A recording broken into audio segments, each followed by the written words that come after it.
नमस्कार दोस्तों, स्वागत है आपका आज के मुख्य समाचारों में। जी हां दोस्तों, आपको यहां पर देखने को मिलेंगी आज सुबह से लेकर शाम तक की तमाम बड़ी खबरें मुख्य समाचार ब्रेकिंग न्यूज अपडेट्स के रूप में। तो चलिए दोस्तों, जान लेते हैं आज की पहली खबर। दिल से बधाई मेरे दोस्त, ट्रंप की जीत पर प्रधानमंत्री मोदी ने कुछ इस अंदाज में दी बधाई। दरअसल दोस्तों, अमेरिकी के राष्ट्रपति चुनाव में डोनाल्ड ट्रंप ने शानदार तरीके से जीत हासिल की है। इस जीत पर प्रधानमंत्री नरेंद्र मोदी ने भी डोनाल्ड ट्रंप को बधाई दी है और मिलकर काम करने की प्रतिबद्धता भी जताई है। पीएम मोदी ने एक्स पर लिखा कि मेरे दोस्त डोनाल्ड ट्रंप को चुनाव में ऐतिहासिक जीत पर दिल से बधाई देता हूं। जैसा कि आप अपने पिछले कार्यकाल की सफलताओं को आगे बढ़ा रहे हैं, मैं भारत अमेरिका व्यापक वैश्विक और रणनीतिक साझेदारी को और मजबूत करने के लिए हमारे सहयोग को नए मुकाम तक पहुंचाने के लिए उत्सुक हूं। आइए मिलकर अपने लोगों की भलाई के लिए और वैश्विक शांति, स्थिरता और समृद्धि को बढ़ावा देने के लिए काम करते हैं। चलिए दोस्तों, जान लेते हैं अगली खबर। हायर एजुकेशन के लोन पर 75% क्रेडिट की गारंटी मिलेगी। प्रधानमंत्री विद्या लक्ष्मी योजना को कैबिनेट की मिल गई मंजूरी। 860 संस्थानों के 22 लाख छात्रों को मिलेगा फायदा। जी हां दोस्तों, आपने बिल्कुल सही सुना। नई दिल्ली में बुधवार को हुई मोदी कैबिनेट की बैठक में प्रधानमंत्री विद्या लक्ष्मी योजना को मंजूरी दे दी गई है। इसमें हायर एजुकेशन के लिए 7.5 लाख रुपए तक के लोन पर भारत सरकार 75% क्रेडिट गारंटी देगी। वहीं दोस्तों, 8 लाख रुपए सालाना आय वाले परिवारों के बच्चों को 10 लाख रुपए तक के लोन पर 3% ब्याज अनुदान भी दिया जाएगा। 4.5 लाख रुपए तक की सालाना आय वाले छात्रों को पहले से ही पूर्ण ब्याज अनुदान मिल रहा है। चलिए दोस्तों, जान लेते हैं अगली खबर। 900 करोड़ का हुआ घोटाला, पूर्व मंत्री समेत 22 पर एफआईआर। ईमेल आईडी से सामने आए अधिकारियों के नाम, फर्जी सर्टिफिकेट पर टेंडर दिए। जी हां दोस्तों, जल जीवन मिशन में हुए घोटाले को लेकर एंटी करप्शन ब्यूरो एनसीबी ने पूर्व मंत्री महेश जोशी समेत 22 लोगों के खिलाफ एफआईआर दर्ज की है। इसमें जेएमएम के वित्तीय सलाहकार, chief engineer, additional chief engineer, superintendent engineer और एग्जीक्यूटिव इंजीनियरों के नाम शामिल हैं। इस पूरे मामले में एसीबी को ईमेल आईडी से बड़ी लीड मिली है। एक आईडी की जांच करने पर सभी अधिकारियों के नामों का खुलासा हुआ जो फर्जी सर्टिफिकेट पर टेंडर देकर भ्रष्टाचार कर रहे थे। चलिए जान लेते हैं अगली खबर। अयोध्या के बाद अब हम काशी और मथुरा की तरफ बढ़ चुके हैं। महाराष्ट्र के वाशिम में बोले सीएम योगी आदित्यनाथ।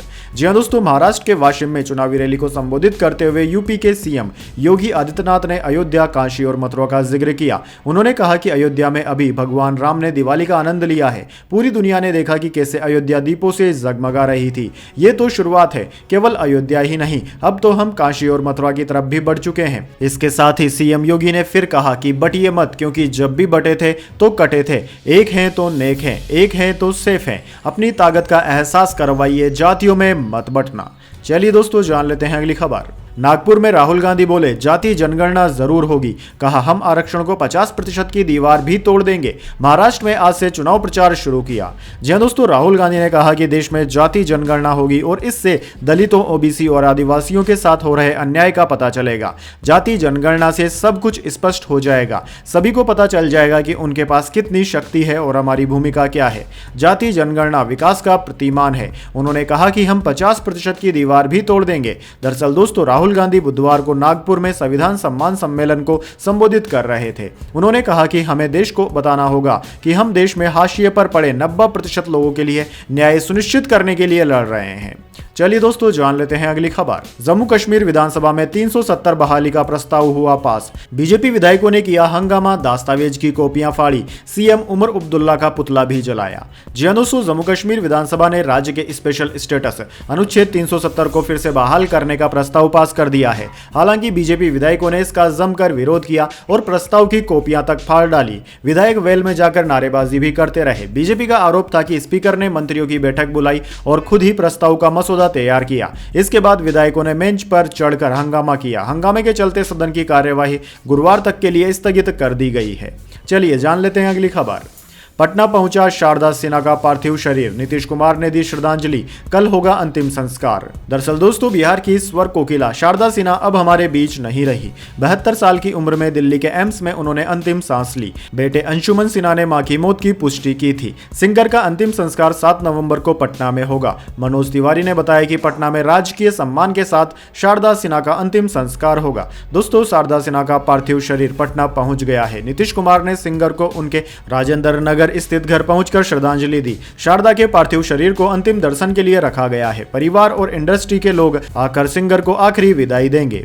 चलिए दोस्तों, जान लेते हैं अगली खबर। एयरपोर्ट्स पर सिख कर्मचारी कृपाण नहीं पहन सकेंगे, सिविल एविएशन ने सुरक्षा कारणों का हवाला दिया। जत्थेदार बोले धार्मिक स्वतंत्रता का उल्लंघन।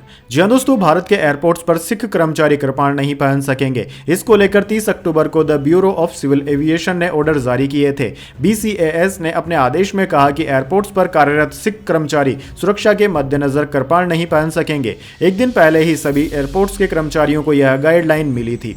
BCAS की तरफ से कहा गया है कि सिक्योरिटी प्रोटोकॉल की वजह से यह आदेश जारी किए गए हैं, जिसके बाद विवाद शुरू हो गया। वैसे दोस्तों, आपको क्या लगता है इस बारे में, आपके क्या विचार है, कमेंट बॉक्स में जरूर बताएं। चलिए जान लेते हैं अगली खबर। राहुल गांधी ने मीटिंग में मिलाया डायल 181 पर फोन, नहीं उठा तो DM से बोले यही है आपकी सुरक्षा। मंत्री बोले सांसद रायबरेली पिकनिक पर आए हैं। जी हां दोस्तों, कांग्रेस सांसद राहुल गांधी 3 घंटे रायबरेली में रहने के बाद दिल्ली रवाना हो गए। राहुल ने कलेक्ट्रेट में जिले के सभी विधायकों और अफसरों के साथ मीटिंग की। दिशा की बैठक में राहुल के सामने रायबरेली में महिला संरक्षण और सुरक्षा योजनाओं की पोल खुल गई।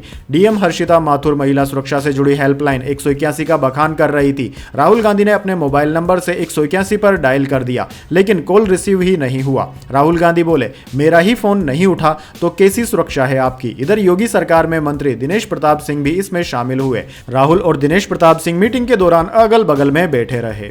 चलिए दोस्तों, जान लेते हैं अगली खबर। जब तक सूरज चांद रहेगा तब तक बाबा साहेब का नाम रहेगा। CM शिंदे ने संविधान पर कांग्रेस को घेरते हुए दिया बड़ा बयान। जी दोस्तों, महाराष्ट्र में विधानसभा चुनाव के मद्देनजर सभी पार्टियों के नेता प्रचार अभियान में जी जान से जुट गए हैं। इसी बीच शिवसेना प्रमुख और राज्य के मुख्यमंत्री एकनाथ शिंदे भी अपने उम्मीदवारों को जीत दिलाने के लिए पूरी ताकत लगा रहे हैं। CM शिंदे ने बुधवार को चेंबूर विधानसभा क्षेत्र में अपने उम्मीदवार तुकाराम काते के लिए प्रचार किया। इस दौरान उन्होंने संविधान के मसले पर कांग्रेस को भी घेरा। चेंबूर विधानसभा क्षेत्र में अपने उम्मीदवार के लिए प्रचार करते हुए उन्होंने संविधान को लेकर बड़ा बयान दिया। उन्होंने कहा कि जब तक सूरज चांद रहेगा तब तक बाबा साहेब अंबेडकर का संविधान रहेगा। आज सुबह देवेंद्र फडणवीस ने भी राहुल गांधी को लेकर संविधान के बारे में बयान दिया था। इस बयान को लेकर कांग्रेस नेताओं और कार्यकर्ताओं ने सड़क पर उतरकर आंदोलन भी किया है। चलिए जान लेते हैं अगली खबर। सुप्रीम कोर्ट की अजीत पवार और शरद पवार को नसीहत, वक्त बर्बाद न करें, चुनाव है जाकर वोटरों को लुभाएं। NCP सिंबल विवाद पर कोर्ट पहुंचे थे दोनों पक्ष।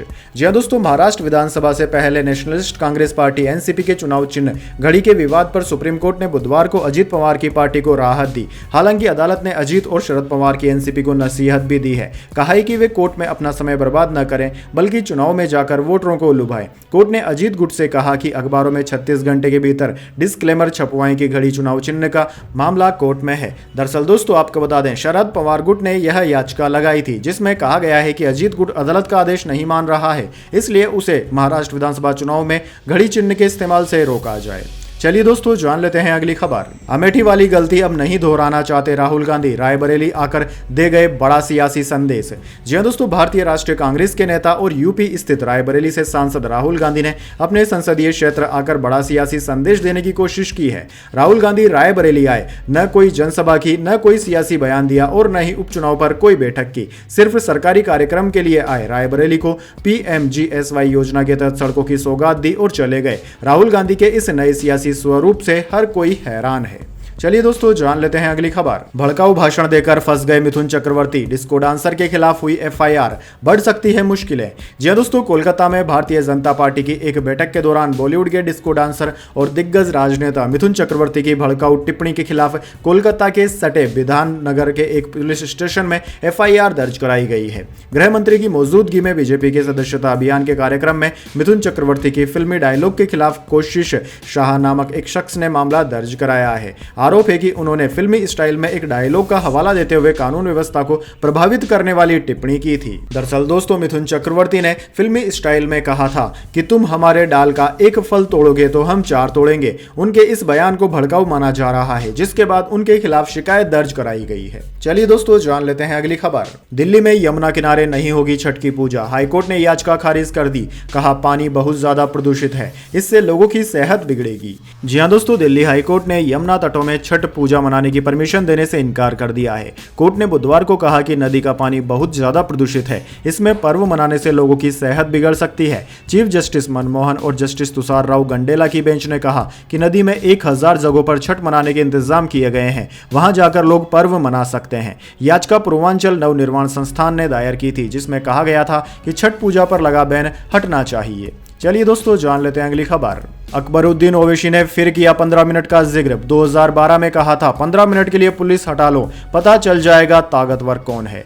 जी हाँ दोस्तों, ऑल इंडिया मजलिस इत्तेहादुल मुसल्लीन यानी कि AIMIM के विधायक अकबरुद्दीन ओवैसी मंगलवार को संभाजी नगर औरंगाबाद में चुनाव प्रचार कर रहे थे। इस दौरान अकबरुद्दीन ने कहा कि कैंपिंग का टाइम है 10 बजे, अभी 9:45 है, अभी 15 मिनट बाकी है। चुनावी सभा में आए लोगों से अकबरुद्दीन ने कहा कि अरे भाई 15 मिनट बाकी है, सब्र करिए, न वो मेरा पीछा छोड़ रही है न मैं उसका पीछा छोड़ रहा हूं, चल रही है मगर क्या गूंज है। ओवैसी के इस विवादित बयान को 12 साल पहले दिए गए भाषण से जोड़ा जा रहा है। दरअसल दोस्तों 2012 में भी अकबरुद्दीन ने 15 मिनट वाला भड़काऊ बयान दिया था। तब कहा था कि देश से 15 मिनट के लिए पुलिस हटा दो तो पता चल जाएगा कि कौन ताकतवर है।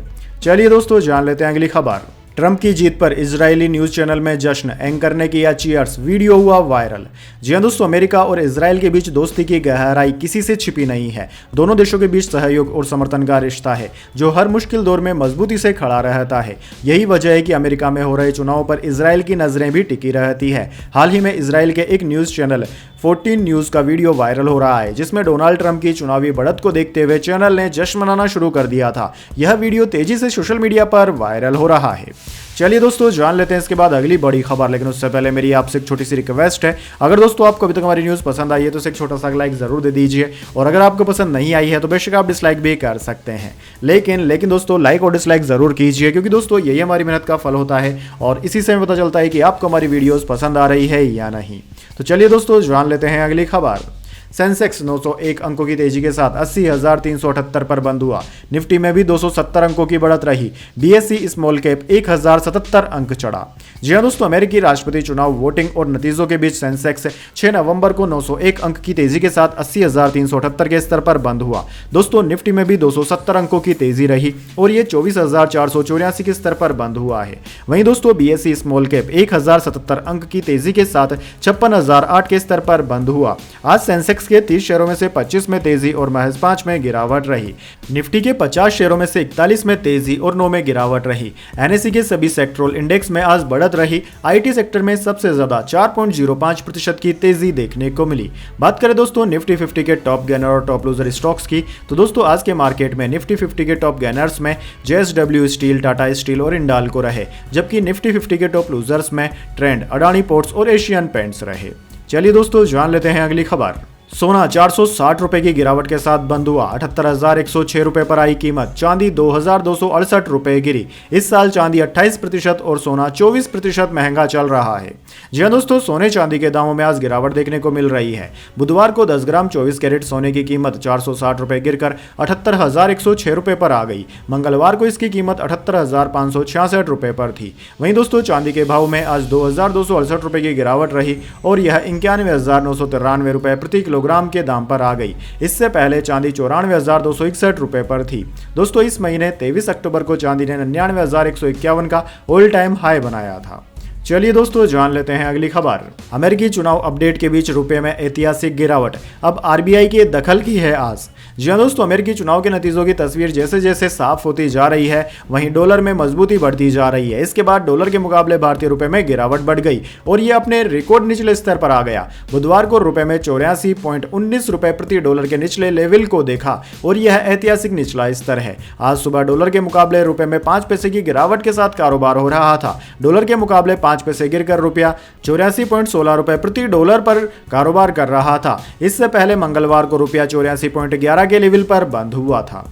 चलिए दोस्तों, जान लेते हैं अगली खबर। खड़गे का योगी को जवाब, बांटने वाले भी तुम। यूपी CM ने कहा था जब भी बटे हैं बेरहमी से कटे हैं, जातियों में नहीं बंटना है।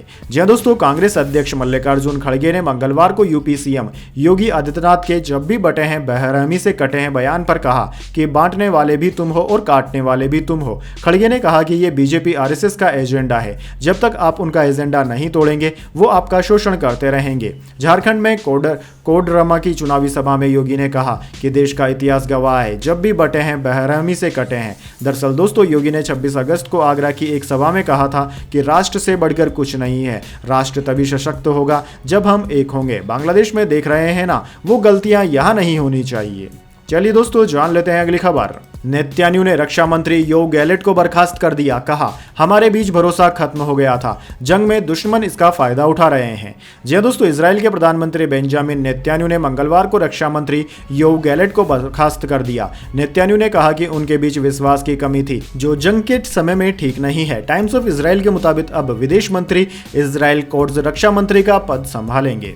चलिए दोस्तों, जान लेते हैं अगली खबर। कार के लाइसेंस पर 7,500 kg व्हीकल चलाने पर रोक नहीं, सुप्रीम कोर्ट ने 2017 का फैसला बरकरार रखा। कहा, यह रोजी रोटी से जुड़ा मुद्दा है।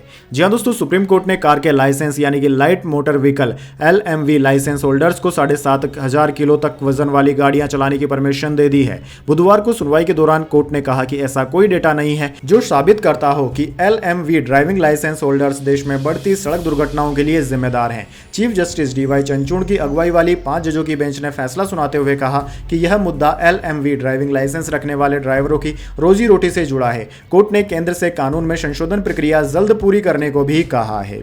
चलिए दोस्तों, जान लेते हैं अगली खबर। यूपी के हरदोई में भीषण एक्सीडेंट, 6 महिलाओं समेत 10 की मौत। सीएम योगी ने अफसरों को दिए यह निर्देश। जी हां दोस्तों, उत्तर प्रदेश स्थित हरदोई में भीषण सड़क हादसा हुआ है। इस हादसे में 10 लोगों की मौत हो गई। मरने वालों में 6 महिलाएं भी शामिल है। जानकारी के अनुसार तेज रफ्तार DCM ने ऑटो को टक्कर मार दी। इस दौरान ऑटो में सवार 10 लोगों की दर्दनाक मौत हो गई। मृतकों में 6 महिलाओं के अलावा 3 बच्चे और 1 पुरुष भी शामिल है। समाचार लिखे जाने तक हादसे में मृतकों की शिनाख्त नहीं हो पाई थी। घटना बिलग्राम थाना अंतर्गत हीरापुर गांव की है। चलिए दोस्तों, जान लेते हैं अगली खबर। केरल में महिला कांग्रेस नेताओं के कमरों में छापेमारी, पार्टी ने विरोध प्रदर्शन किया। कहा, भाजपा नेताओं की तलाशी नहीं हुई।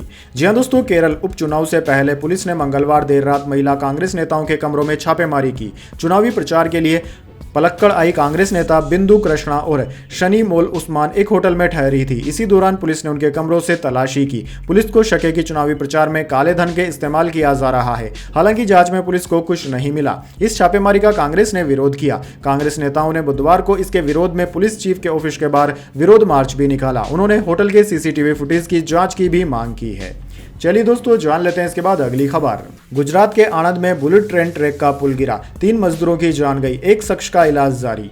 जी हां दोस्तों, गुजरात के आणंद में मंगलवार देर शाम बुलेट ट्रेन के लिए बनाए जा रहे ट्रक का निर्माणाधीन पुल गिर गया। इसमें 3 लोगों की मौत हो गई। आणंद के फायर डिपार्टमेंट के अफसर धर्मेश गौर के मुताबिक राजपुरा में पुल गिरने की सूचना मिली थी। इसमें 2 से 3 लोग फंसे हुए थे। मौके पर पहुंचकर हमने मलबे से 2 लोगों को निकालकर अस्पताल पहुंचाया था, जिसमें से 1 की और मौत हो गई। इस तरह कुल मिलाकर इस हादसे में 3 लोगों की जान चली गई है। तो दोस्तों, यह थी आज की तमाम बड़ी खबरें। इसके बाद दोस्तों, बारी आती है आज के माइंड क्यूज क्वेश्चन की।